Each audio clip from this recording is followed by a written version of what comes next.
You're listening to Climate Champions, a podcast from the Architects Journal. I'm Hattie Hartman, Sustainability Editor at the Architects Journal. And I'm Hattie's co-host George Morgan, Director of 1.5 Architecture.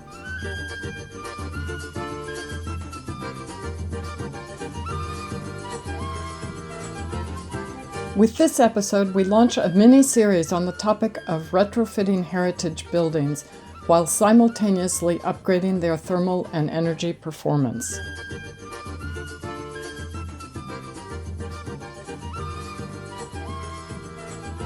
I think the assumption on part of the conservation officers was that we were just going to cover the wall with insulation and then replant the cornice on the face of it, and actually we felt that wasn't very truthful, and we would rather stop the insulation short of the cornice and short of the sidewalls. And everyone said, if you do that, the cornice, the party walls will be a cold bridge. The modelling just didn't show that, and neither does the post-occupancy monitoring. It's a cool bridge.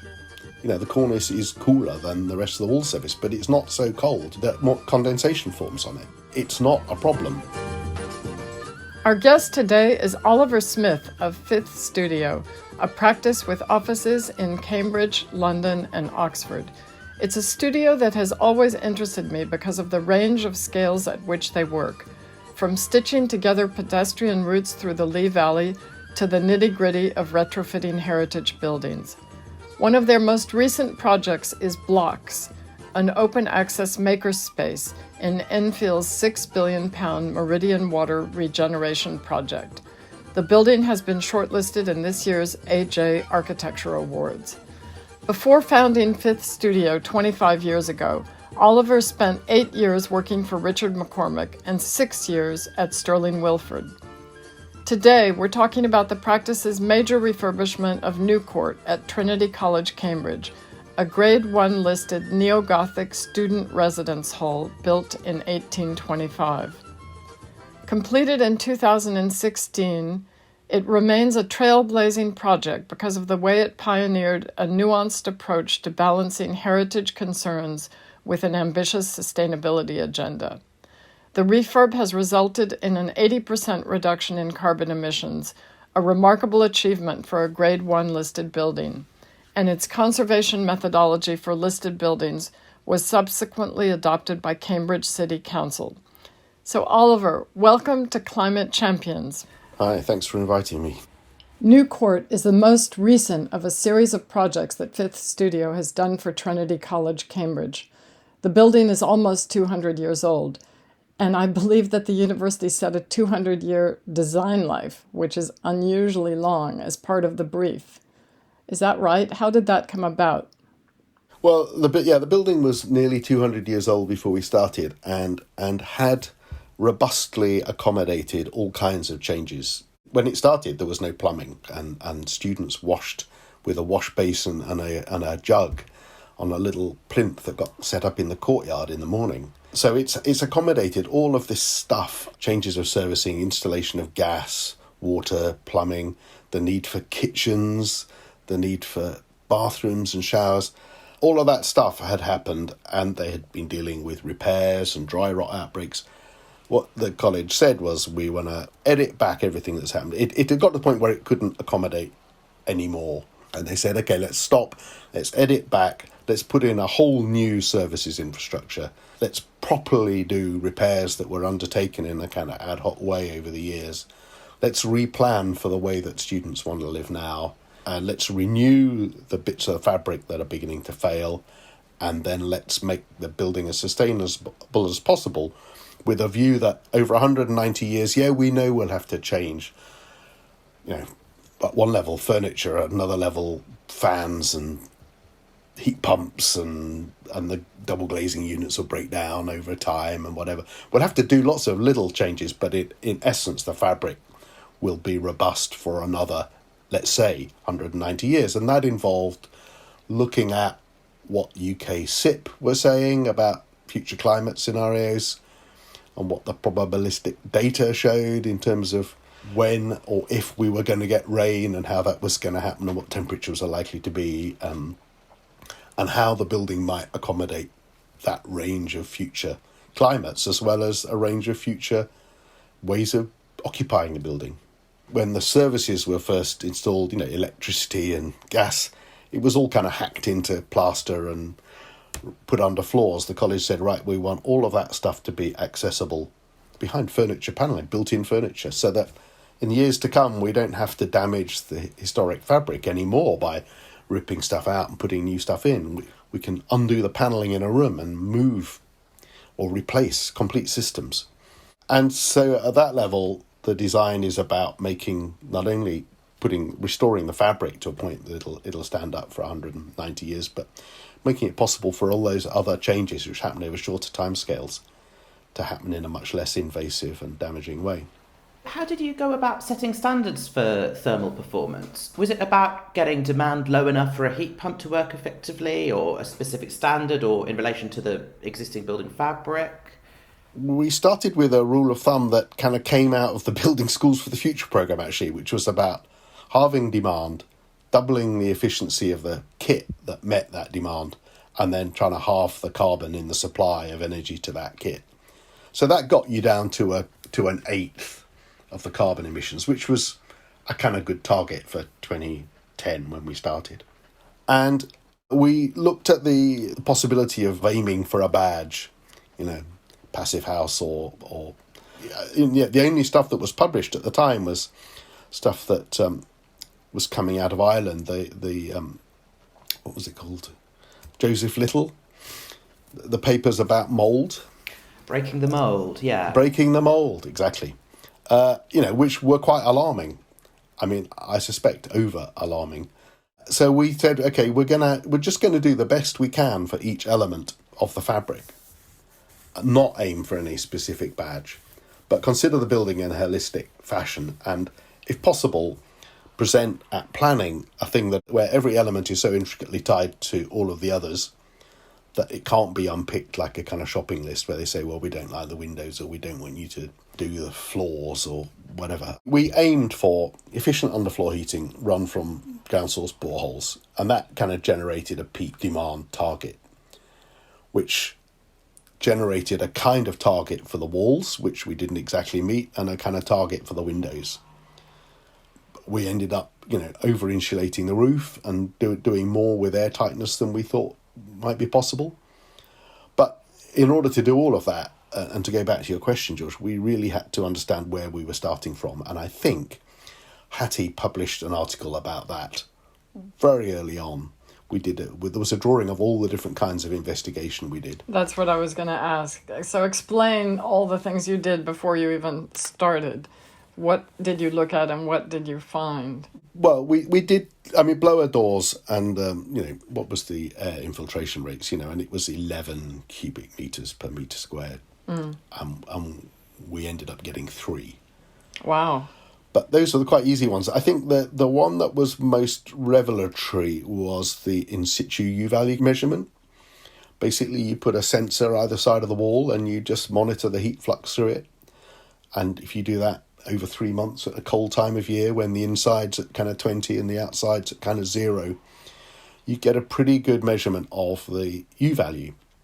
And we had an average U-value of 0.7 on the existing fabric, whereas a build desk computer program would tell you that that wall should have a U-value of 1 point something, 0.9 to 1.1, and a SAP analysis would tell you it had a U-value of 2.2. So we were 25% better than a computer prediction and 10 times better, whatever, than the standard SAP analysis. And that meant that we didn't have to do too much insulation to get down to a target of 0.25.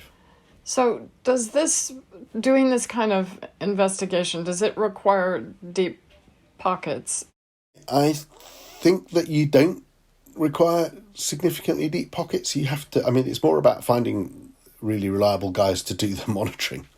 It can save you so much money. by going, hang on, we want to get 0.25, we don't need to put 10 inch of insulation, we can manage with 3. Saves you money, saves you space, saves you time, and it also reduces the risk of creating conditions of interstitial condensation and mould. You make this sound like a complete no-brainer, so why doesn't everyone do it? If anyone who's inquired about the cost and then decided not to do it, it's got more to do with the programme. You do need to do it in the winter. You get better results in the winter. Mm-hmm. I mean, when clients ask us about it, you say, well, October's the best time to start a project because then you can line up your monitoring for the winter. Peabody, we used it at Peabody when we were working on the Thamesmead Towers. And that was, the cost wasn't significant and the timing was right.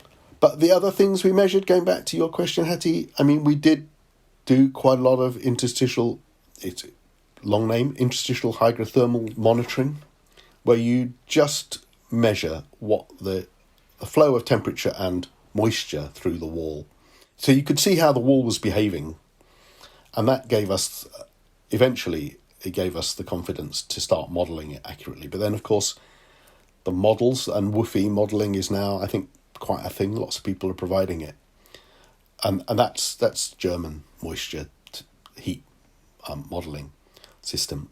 But the kind of databases of materials they have in their system are all kind of contemporary materials of regular density and dimension or whatever, and hardly relate at all to the way that a relatively cheap building was chucked up in the 1820s. So there was sufficient scepticism on our part and the college's part and certainly on Historic England's part about the validity of a model. So one of the other things we did was to take samples of all of the external wall materials and send them up to Glasgow to Paul Baker and his team to get them to give us all the coefficients and moisture transport so we could build the WUFI model around what was actually on site. That's really interesting. And then we ran IHGM monitoring and a model of the existing wall with the right materials in it for sufficient length of time to be able to say, well, they match. What the model is predicting is exactly what we're finding on site. The sceptics in the heritage agencies were saying, look, it's just a model. It's just a model. How can you be sure that it's accurate or in any way reflects the particularities of this building? So having kind of calibrated the model to say, look, it does reflect it, and here's the proof. That meant that when we were predicting what would happen if we added insulation and added ventilation, then that all had much more credence. And I think one of the outcomes of the project is just that methodology is now just sort of accepted. It's accepted that the WUFI model can accurately predict conditions in retrofit buildings and how you need to calibrate it if you need to calibrate it. You mean you need to calibrate it to the particular construction you've got? Yeah. But more recent buildings, there's kind of less need to calibrate it because more recent buildings using more regular materials of dimensional and density kind of reliability. So what was the process of agreeing the proposals with the client, the council and Historic England? We spent quite a lot of time with the college and a number of committees within the college working out what the brief was in terms of the accommodation that they wanted and the mix of accommodation they wanted. In terms of the thermal performance, the brief was, we just want you to find out how good it could be. So then the client and I went to the chief planner in Cambridge and said, look, this is a grade 1 listed building. We want to try and explore how far we can take it in terms of thermal performance and improvement of its sustainable reduction carbon emissions, etc. And we're going to need to do this with you. It's going to have to be a collaborative thing because you guys have ultimately got to sign off the listed building consent. So how do we go about it? And there were 3 heads of work we did with them. One was on the whole building physics monitoring and modelling. One was on the character of the building and these listed interiors and how are we going to intervene in those spaces in a way that respected their character. We agreed that what we wanted to do was walk into the courtyard and think, oh, this is a early 19th century courtyard, and walk into a staircase and think, oh, yeah, this is a 19th century staircase. And walk into a room and think, well, this is actually a 19th century space, but it's giving me all of the comfort and amenity and sustainability I want from the 21st century. I think the assumption on part of the conservation officers was that we were just going to cover the wall with insulation and then replant the cornice and the dados, where there were any, on the face of it. And actually we felt that wasn't very, in a kind of modernist way, that wasn't very truthful. And we would rather stop the insulation short of the cornice and short of the sidewalls, because there are a lot of accepted wisdoms about cold bridges. And everyone said, oh, if you do that, the cornice will be a cold bridge, and the party walls will be a cold bridge, and you must return the insulation a metre back along the party wall. The modelling just didn't show that, and neither does the post-occupancy monitoring. It's a cool bridge. You know, the cornice is cooler than the rest of the wall surface, but it's not so cold that more condensation forms on it. Never drops below 16 degrees. It's not a problem. And what it does mean is that when you go into the room, you can read the outline of the original room, and then you can see that this completely mute white plane has been offered into it, and the cornice is where it always was. So taking the different elements in turn, the external walls had a cement-based render that had been applied, and which was kind of keeping the damp in, I think. It was keeping right? the damp in, and it was cracking up and falling off. And so we removed all of that and replaced it with lime render. And a lime render that was kind of colour matched to... So the original building had Roman render, which was an early 19th century thing, and then a lime wash, which was a lovely ochre colour, and there were fragments of it left. And the new lime render matches that, but more importantly, it's vapour permeable. The walls now breathe. And the work from Archimetrics is showing that actually it's breathing very healthily. But on the inside, there was a whole catalogue of alternative internal finishes had been applied. You know, there were areas that had been tiled to try and keep the damp out. There was a lot of waterproof render. There was gypsum plaster. So we took all that off, and we put a very thin coat of lime plaster back, and then bonded our wood fibre insulation to that. And that's finished on the room side with Fermacell, which is a vapour permeable recycled paper and gypsum product. So how did you deal with airtightness and moisture risks in the walls? Well, the convention was that you should use membranes and tapes. We decided after some exploration that our lime render was going to be a very good airtightness membrane, and that where we had a window case, for example, we would use a tape to tape the window casing to the render, and then again we used tapes to tape that lime render to the screed we put into the floor. So we achieved air tightness of about 3 metre cube per metre square, but in a very low-tech way. And one of the lessons we learned was the British construction industry does not train people to do this kind of work. We couldn't find a contractor who had experience of doing sustainable construction, you know, passive house or other, and worked with listed buildings. Is that changing now? I think it is, just through experience and a lot of dissemination of how this project and other projects have gone. Did you do lots of toolbox talks? So yeah, we did a lot of toolbox talks, and so did Seeger, the tapes people, and so did the render people. You know, we are not training building operatives to use lime plaster. It has completely different requirements to gypsum plaster. You know, I can't really blame them for this, but it was a bit weird that they wanted to make everything absolutely vertical and absolutely plain across a room. And they were talking about, we're going to have to dub this wall out, 40, 50 millimetres. And you say, no, there's nothing wrong with a wall being a bit wonky. That's an old wall. Just, go with the wonk. And they had a lot of trouble with that, conceptually, because it goes against their training. Let me ask you about windows. Windows are a huge issue when retrofitting historic buildings. And so what options did you explore and what did you end up doing? We wanted to use new triple glazed windows that match the sight lines of the old windows.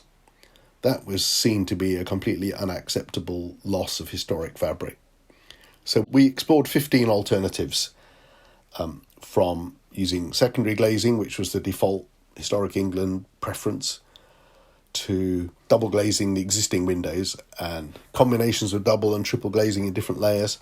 And they were all assessed against the peak heat demand and anything that led to what a heated floor could deliver in terms of heat was kind of ruled out. And we ended up using slimline double glazing in the existing windows, but the existing windows routed to receive a whole lot of new draft proofing, weatherproofing, a whole kind of Ventrola toolkit for airtight sash pulleys and things like that. And that got us over the line. We could use a rolled glass outer on the outer leaf in the double glazed units, which gave the college and the authorities the kind of requisite ripply reflection, so characterful of... I mean, the fact that most of the windows in the courtyard had been replaced with plate glass or float glass at some stage over the previous 190 years didn't seem to matter. We had to recreate a historic appearance in every window. How did the heritage and energy issues affect the layout and designs of the interior spaces? I think the main effect was that we wanted to keep high sources of moisture generation, like showers, away from the outside walls, so that the moisture load created by those could be drawn out by the MVHR system. Is that working?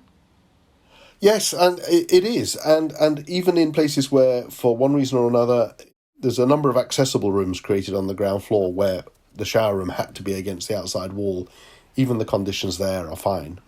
Because I would think students would be notoriously bad at paying attention to, putting fans on or off or anything of that nature. Yeah, so there are no student-controlled fans. We use all the common areas and the staircase as a kind of return plenum for that. And again, that seems to be working very well. There are very low levels of CO2 build up in the spaces even after kind of fairly high levels of occupancy, and certainly no issues in the shower rooms and kitchens. That's fantastic. Different topic. Does the project include PVs? We got consent for PVs. That's what I thought, yeah. But they haven't gone on yet. It was a very interesting debate at the planning committee, that there were people who said, this shouldn't be allowed. And the politicians saying, well, actually, if Cambridge is adopting a policy of reducing carbon emissions as much as possible, then it's really important that we do show that we can accept those technologies and that they are an integrated part of our historic environment. So what are your thoughts on procurement for retrofitting historic buildings? You've touched on the issues about skills on site. I guess there's also a lot of kind of consultant input that's needed as well. Yes. I think you have to do this work on a traditional contract basis. It can't be left to the vagaries of a design and build process. I mean, the contractor ended up with many times more supervising staff than they had predicted. And as is well known, we had a daily site presence. Because in opening up a 190-year-old building, you find stuff. And you don't want to delay the project. You want to be able to respond to it in a way that is considering not only the kind of buildability and the ease for the contractor, but the effect that's going to have on the whole building physics. We don't want to introduce something that's vapor impermeable at a critical point simply because that's the easiest thing to do. So we did have a high, very visible site presence and our own office on site. And I think that you probably have to do that if you're retrofitting a Grade 1 listed building. I guess in the big scheme of, overall project cost, the fees to do that are not a deciding factor. So you've had the building performance evaluation running from the inception of the project through completion in 2016, and it continues today. Yeah. My understanding is that a condition of the listed building consent was that the building would be monitored for 7 years. Yeah. after completion. And so what is the scope of what you're monitoring now? And does it include interviews with students? The college do that anyway, and in fact I think they've just finished the latest round of student interviews. In terms of the building fabric monitoring, we've got, I think, 12 locations where we've got interstitial hydrothermal gradient monitoring. So we know what the conditions in the walls are on each elevation at different heights.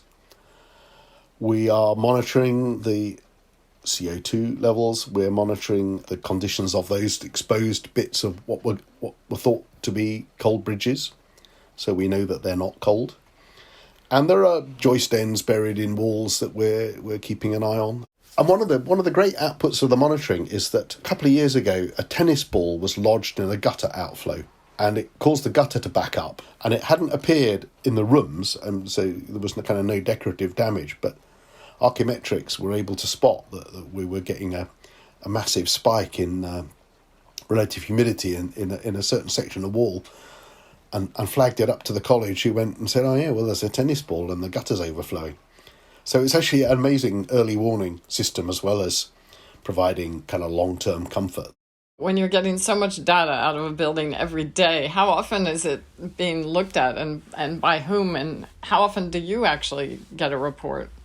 Well, the college have taken it on board, but for the first couple of years, I was getting a several hundred-page report and condensing it down to a sort of 2-page summary for the college committees to digest. Yeah, it's a lot of data, but I don't know if you know Archimetrics, but I should give them a plug. I mean, they build all their own monitoring kit, they install it. They do that first step of translating data into knowledge. After a while, you know what you're looking for. You know, there's one line on the graph that really matters. Did you opt for any kind of automated, windows would open automatically? No, and that's partly my preference to try and make things as simple as possible, but we did have Bill Bordas as one of our kind of eminence grise, looking over our shoulders, and the whole useful buildings trust, the more complicated you make it, the more likely it is to go wrong. I mean, we did do some things which did complicate it and which I probably wouldn't do again.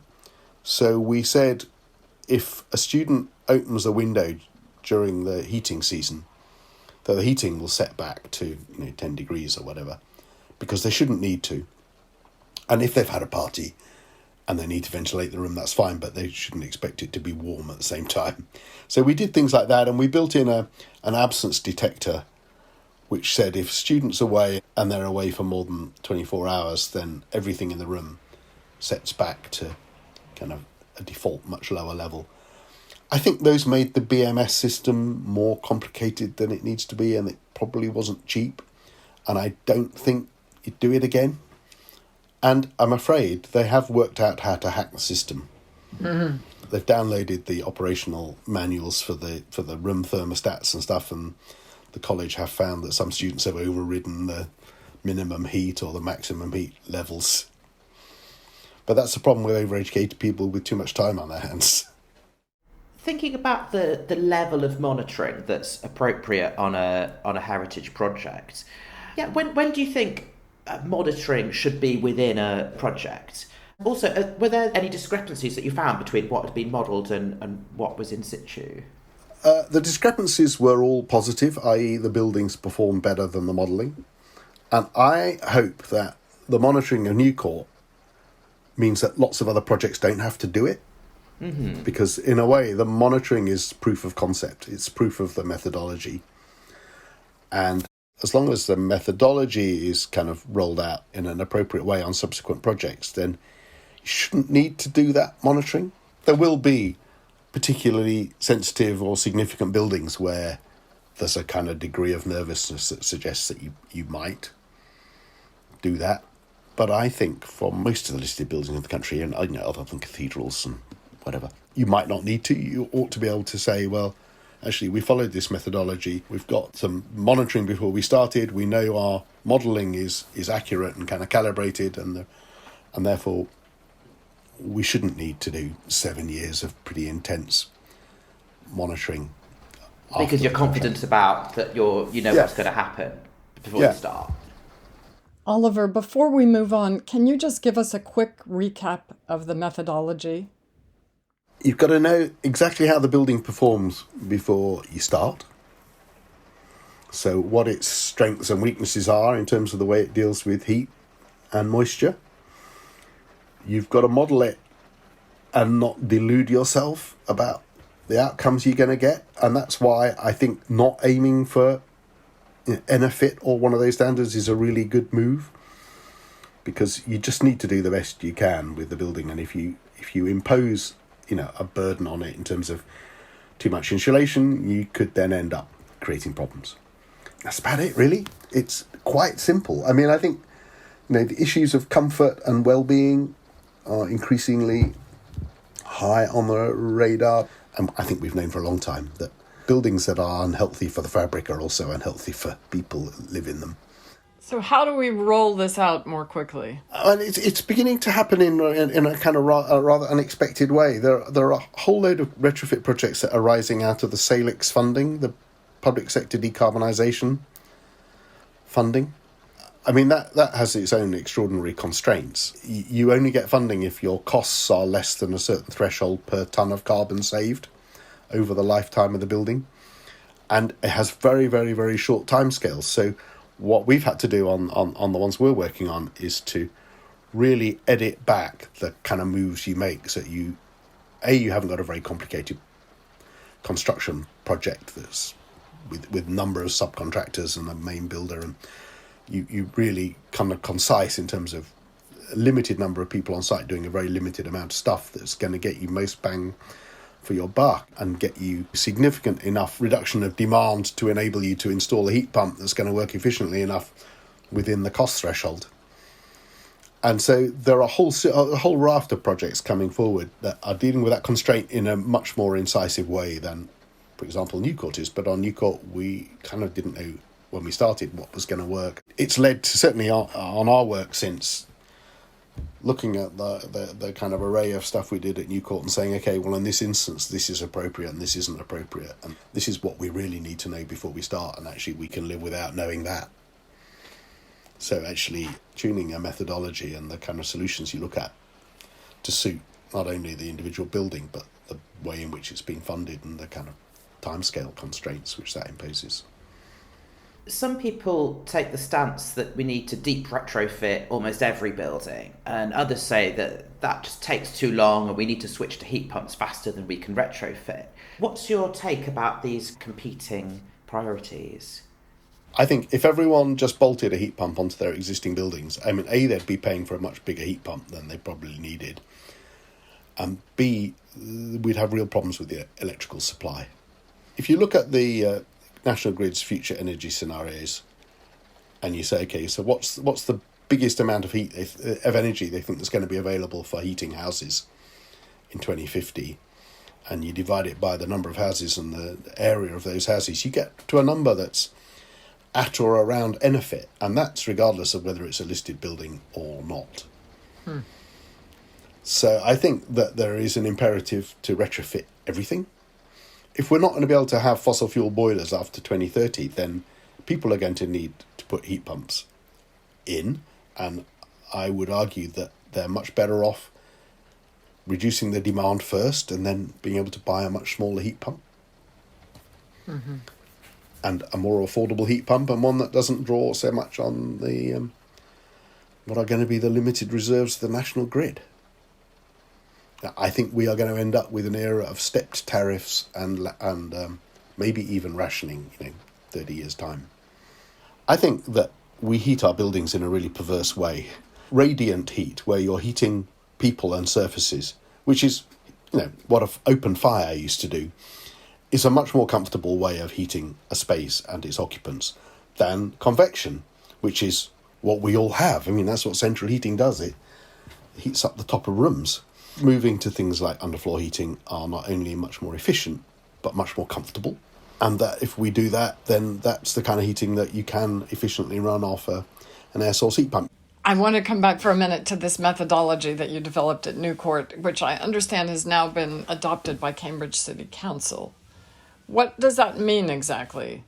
What they ask of any applicant wanting to do retrofit work to a listed building, they ask them to demonstrate that they understand not only how the building works in energy terms, but how it works in heat and moisture terms before they start proposing any changes. And that is, it's 2 paragraphs of policy text, but that in essence is do at least the most critical bits of the work we did on New Court. And is this being adopted more widely? We did a presentation to Oxford, and I understand that's being adopted within their local plan. And I've been in conversations with Camden as well. Has other work come into the office off the back of the work you've done at New Court? Yeah, we're working on 2 listed buildings at the moment. There's a sort of once you've done something once, how many times do you really want to do it again? And it's in the nature of fifth studio to get to always be intrigued by the next impossible problem. If someone came to us with a really interesting listed building, then we'd want to do it. But there's a lot of pretty unspectacular ones.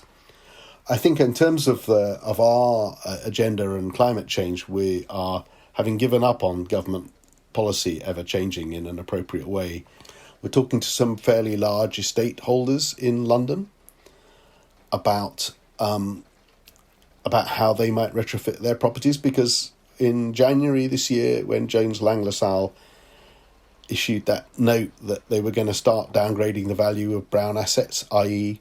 buildings that weren't on a net zero trajectory, by up to 30%. I think if you're a landlord in central London with billions of pounds worth of property and you're looking at a third of its value being wiped out, then that suddenly pays for an awful lot of retrofit. And with some of them, we're exploring a kind of pattern book idea. So if you've got a coherent estate of buildings of a certain age, it ought to be possible to establish a range of ways of dealing with the retrofit of those buildings that can be agreed with the planners and actually then rolled out, almost get an outline consent for a pattern book approach to an estate. I think that idea is really interesting. That idea came up at the EDGE debate. You've been a member of the EDGE, I know, for many years. On Monday night, there was a really interesting debate, and Chris Joffe of ex-Arab, he talked exactly about that. He talked about local professionals across different professions and local people coming together to see what makes sense in a given area. It sounds like an ambitious way of going about it, a very decentralized way of going about it, but we need to develop these pattern books to streamline the consents process. I just despair of local or central government's ability to kind of do that. So I think we're looking at the other stakeholders. Okay, we'll stop there. Thank you very much, Oliver. It's always a pleasure to talk to you.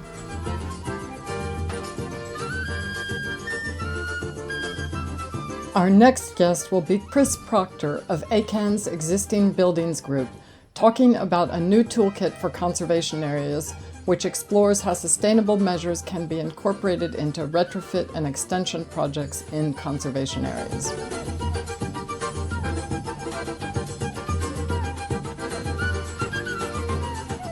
You can find the show notes for this episode at www.architectsjournal.co.uk/podcasts, where you can also catch up with all our previous episodes. If you're enjoying Climate Champions, please subscribe and do rate us on your favorite podcast platform. It helps people find us. Thanks.